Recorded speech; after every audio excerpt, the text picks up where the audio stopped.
Did you know that your brain looks the same when you fall in love as it does when you smoke crack cocaine? Little surprise then that getting over an ex is emotionally and often physically painful when your brain is literally going through withdrawal. While it's completely necessary and healthy to go through pain during a breakup, there are 5 critical things you need to do to get through this period as quickly and with as little trauma as possible.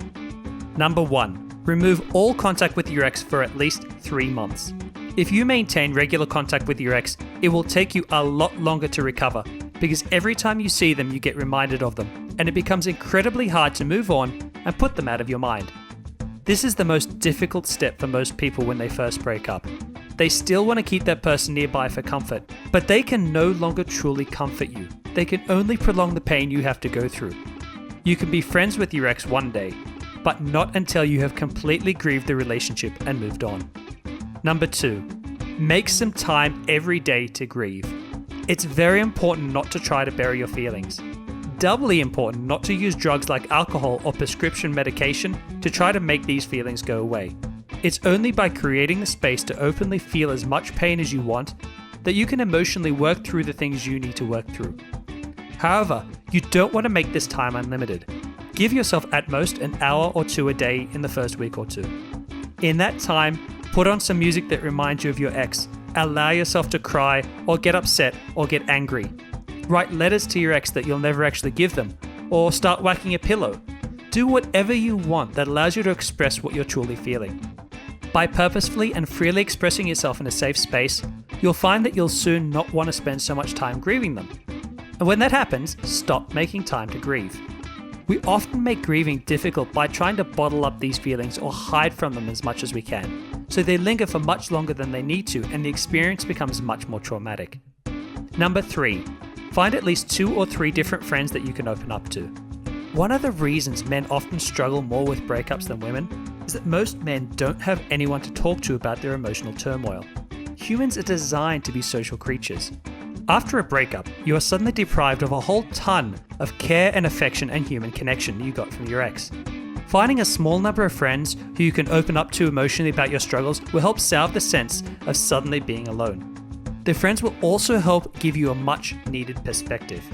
Warning: it's best not to rely on just one person for emotional support, because that's a big load for one person to bear alone. Best to have a small group who can take turns supporting you. Number 4, create a silver lining journal. Sit down and create a list of all the reasons it's really awesome to be single again. This can be really hard to do in the beginning, but persevere. Think about all the ways a relationship may have held you back. Think about all the things in life you procrastinated on doing, but now the breakup will give you the inspiration to follow through on.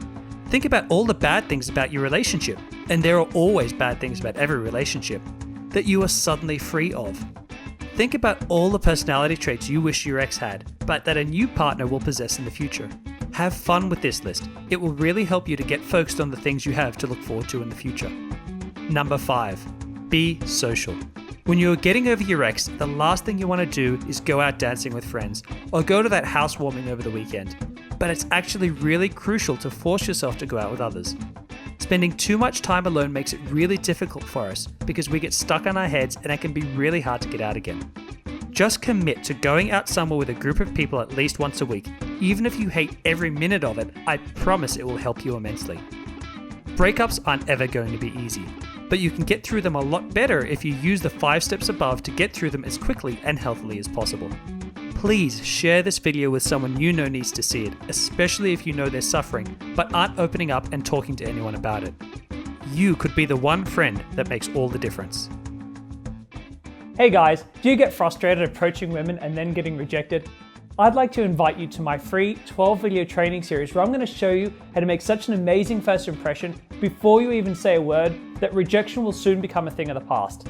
See that button down there? Don't procrastinate anymore. Go ahead and click on it, and I look forward to working with you.